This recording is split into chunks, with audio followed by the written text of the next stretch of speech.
नमस्कार दोस्तों, कैसे हैं आप लोग। आज हम ईके डायग्राम देखने वाले हैं। ईके diagram and direct indirect band gap. ठीक है, बहुत इंपॉर्टेंट और बहुत ही अच्छा सरल टॉपिक। तो आइए इसको समझते हैं। ठीक है, सबसे पहले अगर मैं बात करूं डायग्राम, बैंड डायग्राम की। ठीक है, तो बैंड डायग्राम आपने कौन सा देखा होगा। आपने बैंड डायग्राम देखा होगा जो आपने पहले पढ़ा है, अभी तक आप पढ़ते आ रहे हैं इस तरह से। तो ये आपका वैलेंस बैंड होता है, ये कंडक्शन बैंड होता है। बीच की जो गैप होती है वो कितनी होती है, ईजी बैंड गैप बोलते हैं। Okay, yes. तो यहां से आपको बैंड गैप पता चलती है।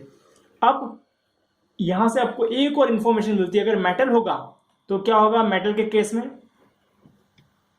जो कंडक्शन बैंड और वैलेंस बैंड है वो क्या करते हैं, एक दूसरे से ओवरलैप करते हैं।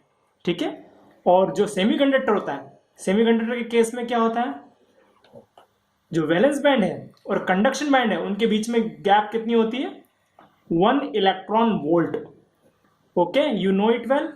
और वहीं पे अगर इंसुलेटर देखोगे तो इंसुलेटर में अगर ये आपका वैलेंस बैंड है, ये आपका कंडक्शन बैंड है, तो दोनों के बीच की जो गैप होती है 3 to 5 और 7 इलेक्ट्रॉन वोल्ट तक होती है। ओके, तो ये आपने पहले पढ़ा है। ये हम जो है कन्वेंशनल बैंड डायग्राम कहते हैं इसको। ओके, यहाँ पर जो मेटल है उसके लिए बैंड गैप कितना होता है, 0। जो आपका सेमीकंडक्टर है उसके लिए बैंड गैप होता है 1 इलेक्ट्रॉन वोल्ट। और जो आपका इंसुलेटर है उसके लिए बैंड गैप होता है, या आप कह सकते हैं कि मोर देन 5 इलेक्ट्रॉन वोल्ट, आप कह सकते हैं 3, 4, 5 इलेक्ट्रॉन वोल्ट। ओके, चलिए, तो अब हम ईके डायग्राम देखते हैं। ईके डायग्राम को बैंड स्ट्रक्चर भी कहते हैं।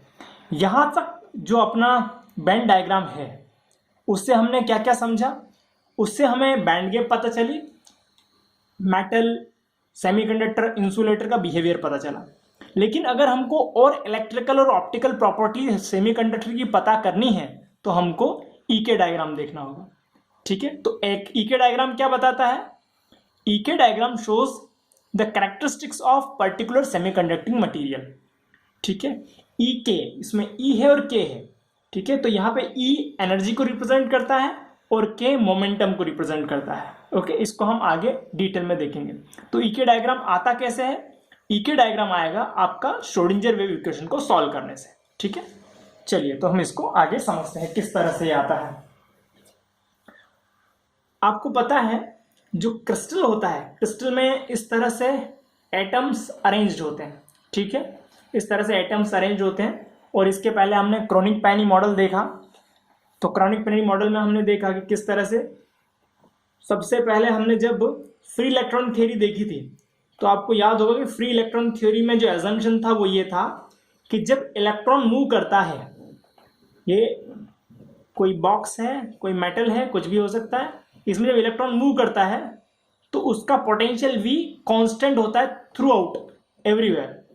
ठीक है, फिर ब्लॉक थ्योरम आया। ब्लॉक ने क्या बताया, ब्लॉक ने ये बताया कि जो पोटेंशियल होता है वो V नहीं होता। ठीक है, कांस्टेंट नहीं होता थ्रू आउट द मेटल, वो क्या करता है, वेरी करता है। ठीक है, फॉर एग्जाम्पल एक इलेक्ट्रॉन जो है वो मोशन कर रहा है, ठीक है, तो उसका जो पोटेंशियल है वो लगातार वेरी करेगा।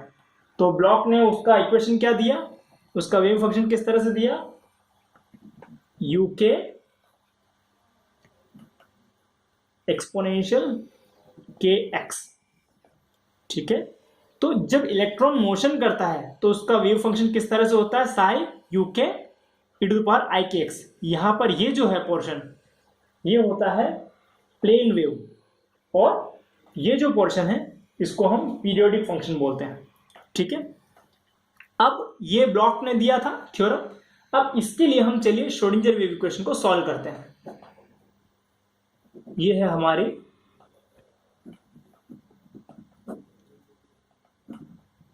Schrodinger wave equation. ओके, अब खास ये चीज समझिएगा इसमें, यहां पर आप ये देखिए, यहां पर ये क्या है, ये साई किस पे डिपेंड करता है, के पे डिपेंड करता है। ठीक है, और यहां पर देखिए, यहां पर जो ब्लॉक ने बात की कि पोटेंशियल V जो है इलेक्ट्रॉन का वो थ्रू आउट, ये सारे एटम्स हैं, थ्रू आउट द मटीरियल क्या होता है, वेरी करता है, मतलब वी वेरी करेगा। ओके, ठीक है, के वेरी करेगा, वी वेरी करेगा, और अगर वी वेरी करेगा तो ई जो है एनर्जी आइगन वैल्यूज वो भी वेरी करेंगी विथ रिस्पेक्ट टू के।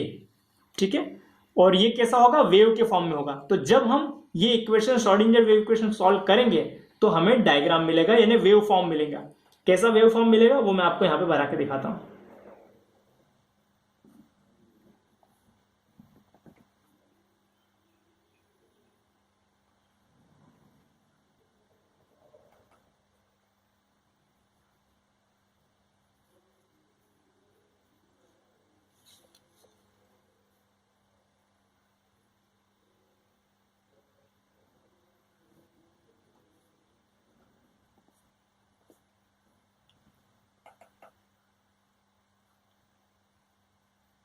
ये इस तरफ हम, ये जो इस तरफ है, ये इस तरफ के है, ठीक है, और ये है हमारा ई, दिस ई एंड दिस के।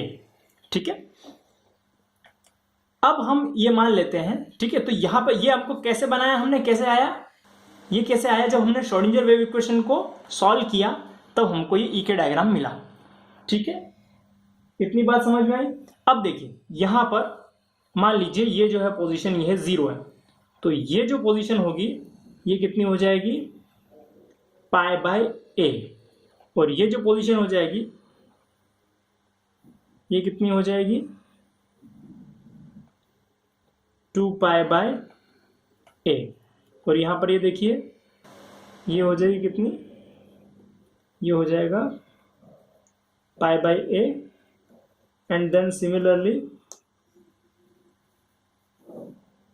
2 पाई बाय ए। ठीक है, वेव है तो ये जो है अपने आप को रिपीट करती है। ठीक है, तो अब देखिए ये इस तरफ ये माइनस आएंगे और इस तरफ ये प्लस आएंगे। ओके, तो ये जो है यहाँ पे ये पोर्शन देखिए, from this to this, from minus pi by a to plus pi by a. Okay, ये जो अगर हम पोर्शन लेते हैं तो ये ही पोर्शन अपने आप को फिर रिपीट करता रहेगा, ये देखिए। ठीक है, ये पोर्शन अपने आप को रिपीट करेगा। तो अगर हम इसकी स्टडी कर लें, इतने इतने पोर्शन की हम स्टडी कर लें तो हम पूरे पूरे पोर्शन को समझ जाएंगे। ठीक है, अच्छा एक चीज और हम कंसिडर करते हैं, जब टेम्परेचर 0 केल्विन है फॉर एग्जांपल, तो हम ये मान लेते हैं यहां से कि इसके नीचे जितने भी स्टेट्स हैं वो फील्ड है, और इसके ऊपर जितने भी स्टेट्स हैं वो नॉट ऑक्यूपाइड है, वो अनफील्ड है, फील्ड नहीं है। ठीक है, तो ये इसके नीचे के जितने भी बैंड्स हैं ये बैंड्स हैं। ठीक है, ये ऊपर बैंड होगा, ये नीचे बैंड होगा। तो यहां पे देखिए ये जो है इसके नीचे सारे वैलेंस हैं और इसके ऊपर क्या है, सारे के सारे इस एनर्जी, ये हमने कोई एनर्जी ले ली बीच में। ठीक है, इसके नीचे हमने देखा कि सारे के सारे फील्ड हैं और इसके ऊपर हमने देखा कि सारे के सारे इम्पिटी हैं, लेवल्स। ये पोर्शन क्या करता है, अपने आप को रिपीट करता है। तो हम क्या करते हैं, सिर्फ इतने पोर्शन को स्टडी करें अपन तो अपने को पूरा का पूरा ई के डायग्राम समझ में आ जाएगा। तो हम सिर्फ इतना पोर्शन बनाएंगे। आइए बनाते हैं इधर।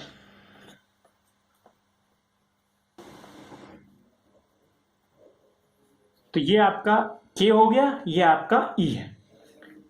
ठीक है, हमने कौन सा पोर्शन बनाया, सिर्फ इतना पोर्शन बनाया। और ये जो पोर्शन है इसको हम क्या बोलते हैं, इसको हम बोलते हैं first brilliant zone. First brilliant zone.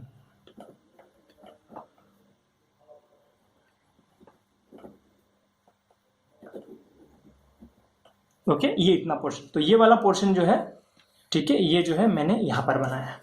Okay, अब यहां पे देखिए, यहां पर ये वैल्यू मैक्सिमम है, ये इसको जो है ऊपर वाला इसको हम बोलते हैं कंडक्शन बैंड, और ये जो नीचे है इसको हम बोलते हैं वैलेंस बैंड। ठीक है, और ये वैलेंस बैंड की मिनिमम वैल्यू है इसकी, और ये वैलेंस बैंड की मैक्सिमम वैल्यू है। ये कंडक्शन बैंड की मिनिमम वैल्यू है, ये कंडक्शन बैंड की मैक्सिमम वैल्यू। तो यहां से जब आप ड्रॉ करोगे इसका मिनिमम इस तरह से। ठीक है, तो ये जो है ये आपका वैलेंस बैंड है और ये आपका कंडक्शन बैंड है, इस तरह से है। ठीक है, जो आप कन्वेंशनल बैंड डायग्राम पढ़ते हो वो। ठीक है, ये मिनिमम वैल्यू है और ये मैक्सिमम वैल्यू है। यहाँ पर ई जो है एनर्जी है, और के जो है और के जो है वो वेव वेक्टर है। ठीक है, तो अब ये के को क्या कहते हैं, के को हम कहते हैं प्रोपगेशन कांस्टेंट कहते हैं या वेव वेक्टर कहते हैं। ठीक है, इसका वैल्यू कितना होता है, k equals to 2 pi by lambda. Okay, अब आपको डी ब्रॉगली वेवलेंथ पता होगी, डी ब्रॉगली वेवलेंथ कितनी होती है, h बाई पी। इसी को आप लिख सकते हो p equals to h by lambda. अब मैं काम करता हूं 2 पाई का ऊपर मल्टीप्लाई, 2 पाई का नीचे मल्टीप्लाई, तो कितना हो जाएगा ये, समझना है इसको।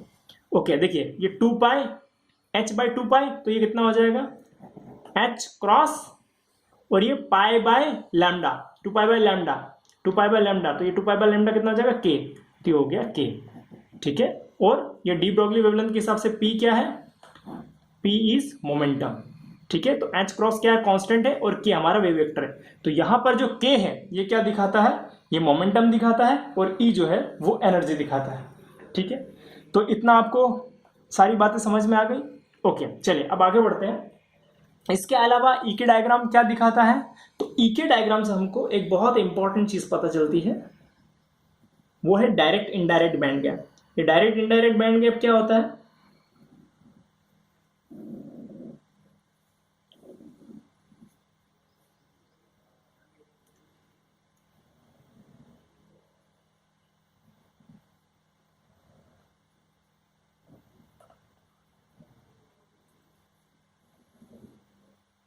this K, this E, this K and E। Okay, जब K की वैल्यू पर, K की किसी वैल्यू पर जो आपका कंडक्शन बैंड है उसका मिनिमा और वैलेंस बैंड का मैक्सिमा सेम K की वैल्यू के लिए एक दूसरे से अलाइन करता है, तो ऐसे सेमीकंडक्टर को हम कहते हैं डायरेक्ट बैंड गैप सेमीकंडक्टर। ठीक है, और यहाँ पे देखिए, यहाँ K का वैल्यू जो वैलेंस, जो कंडक्शन बैंड का मिनिमा है उसके लिए K का वैल्यू अलग है, और जो वैलेंस बैंड का मैक्सिमा है उसके लिए K का वैल्यू अलग है। ठीक है, तो इसको हम इनडायरेक्ट सेमीकंडक्टर कहते हैं। ठीक है, तो आगे हम डायरेक्ट और इनडायरेक्ट सेमीकंडक्टर के बारे में भी बात करेंगे। इसके पहले हम देख लेते हैं कि क्या सिग्निफिकेंस है, ई के डायग्राम से हमें क्या क्या पता चलता है।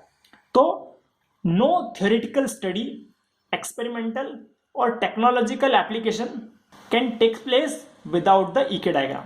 ठीक है, पॉइंट नंबर सेकंड क्या है, this diagram indicate the band gap. ये जो डायग्राम है ये आपको क्या दिखाता है, बैंड गैप। तो ये जो ऊपर हमारा कौन सा बैंड है, ये हमारा कंडक्शन बैंड है, ये वैलेंस बैंड है, दोनों के बीच का जो गैप है ये क्या दिखाता है, एनर्जी, ईजी। ठीक है, ये ईजी दिखाता है। Okay, this E g band gap.